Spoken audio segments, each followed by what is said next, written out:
Assalamualaikum warahmatullahi wabarakatuh.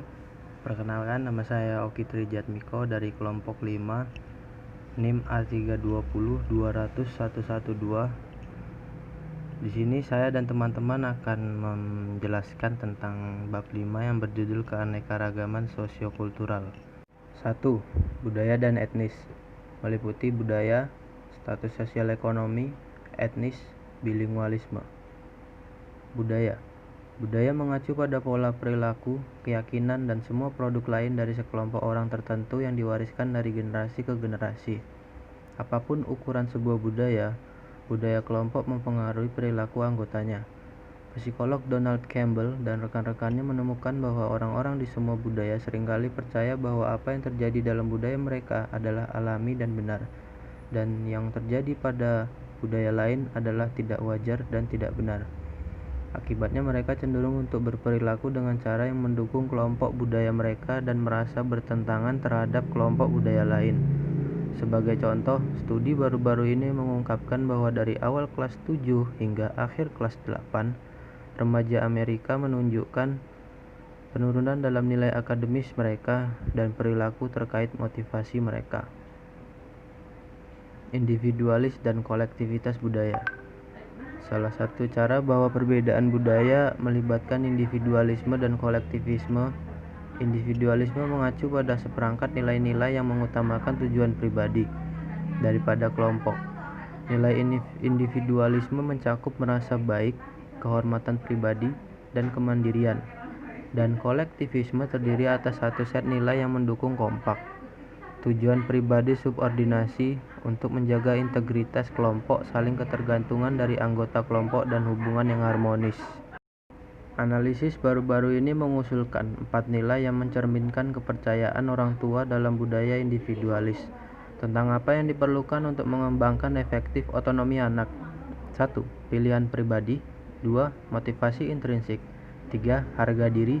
4. Maksimalisasi diri, yang terdiri atas pencapaian potensi penuh seseorang. Terlepas dari latar budaya mereka, orang menunjukkan kebutuhan untuk rasa diri yang positif dan keterhubungan kepada orang lain untuk berkembang sepenuhnya sebagai manusia. Perbandingan lintas budaya terhadap pemanfaatan waktu remaja. Selain memeriksa apakah budaya bersifat individualis atau kolektivis, perbandingan lintas budaya lain yang penting adalah bagaimana anak-anak dan remaja menghabiskan waktu mereka. Reed Larson dan Suman Verma mempelajari bagaimana remaja di Amerika Serikat, Eropa, dan Asia Timur menghabiskan waktu mereka dalam pekerjaan, bermain, dan kegiatan pembangunan seperti sekolah. Remaja Amerika Serikat menghabiskan sekitar 60% karena banyak waktu di sekolah dibandingkan remaja Asia Timur, terutama karena remaja AS mengerjakan pekerjaan rumah lebih sedikit. Jumlah terbesar waktu luang remaja Amerika Serikat dihabiskan menggunakan media dan terlibat kegiatan rekreasi terstruktur. Status sosial ekonomi. Status sosial ekonomi mengacu pada pengelompokan orang dengan karakteristik pekerjaan, pendidikan, dan ekonomi serupa. Status sosial ekonomi menyiratkan ketidaksetaraan tertentu. Umumnya anggota masyarakat memiliki 1. Pekerjaan yang bervariasi dalam prestise, dan beberapa individu memiliki akses lebih dari orang lain untuk pekerjaan dengan status lebih tinggi. 2. Beberapa tingkat pencapaian pendidikan dari beberapa individu memiliki akses lebih dari orang lain untuk pendidikan yang lebih baik. 3. Sumber daya ekonomi yang berbeda. 4. Berbagai tingkat kekuatan untuk mempengaruhi lembaga dalam sebuah masyarakat. Tingkat kemiskinan di Amerika. Dalam laporan mengenai keadaan anak-anak Amerika, Dana Pertahanan Anak-anak menjelaskan seperti apa hidup ini untuk semua anak. Karena kemajuan dalam pertumbuhan kognitif mereka, remaja yang hidup dalam kondisi kemiskinan cenderung lebih sadar kerugian sosial dan stigma terkait daripada anak-anak. Mendidik siswa dari latar belakang SES rendah. Sebuah pendapat penelitian terbaru juga mengungkapkan bahwa semakin lama anak-anak menghabiskan hidup dalam kemiskinan, semakin meningkat indeks stres fisiologis mereka. Singkatnya, terlalu banyak sekolah di lingkungan berpenghasilan rendah memberikan siswa lingkungan yang tidak kondusif untuk efek pembelajaran. Program kuantum mewajibkan siswa untuk berpartisipasi dalam 1. Kegiatan akademik terkait di luar jam sekolah, termasuk membaca, menulis, matematika, ilmu pengetahuan, dan ilmu sosial, rekan les, dan pelatihan keterampilan komputer. 2. Proyek pelayanan masyarakat termasuk les siswa sekolah dasar, membersihkan lingkungan dan menjadi relawan di rumah sakit, panti jompo, dan perpustakaan. 3. Pengayaan budaya dan kegiatan pengembangan pribadi, termasuk kehidupan pelatihan keterampilan dan perguruan tinggi serta perencanaan kerja. Etnis. Etnis mengacu pada pola berbagai karakteristik seperti warisan budaya, ras kebangsaan, agama, dan bahasa. Imigrasi. Meksiko Amerika dan Kuba Amerika merupakan etnis Latin. Tetapi alasan mereka untuk migrasi ke Amerika Serikat berbeda. Mereka berasal dari berbagai latar belakang sosial ekonomi, memiliki kebiasaan yang berbeda, serta mengalami tingkat dan jenis lapangan kerja yang berbeda di Amerika Serikat. Keragaman Asia Amerika tersebut sering diabaikan karena banyak warga Asia Amerika sangat sukses dalam prestasi sekolah, tidak mengambil risiko kesehatan, dan tidak terlibat dalam perilaku nakal.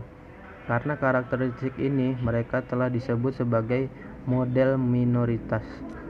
Namun banyak siswa Asia Amerika mengalami masalah penyesuaian yang termasuk kesepian, kecemasan, dan depresi. Etnis dan lingkungan sekolah. Segregasi pendidikan masih menjadi kenyataan bagi anak-anak kulit berwarna di Amerika Serikat. Hampir sepertiga dari siswa Afro-Amerika dan Latin menghadiri sekolah di mana 90% atau lebih siswa berasal dari kelompok minoritas. Biasanya kelompok minoritas mereka sendiri. Etnis minoritas warna kulit merupakan mayoritas siswa di sekolah distrik terbesar di Amerika Serikat. Tren yang meningkat. Prasangka diskriminasi dan bias. Pengalaman sekolah negatif banyak anak etnis minoritas yang dijelaskan Kozol mungkin melibatkan prasangka diskriminasi dan bias. Prasangka adalah sikap negatif yang dibenarkan terhadap individu karena keanggotaan individu dalam masyarakat. Keanekaragaman dan perbedaan.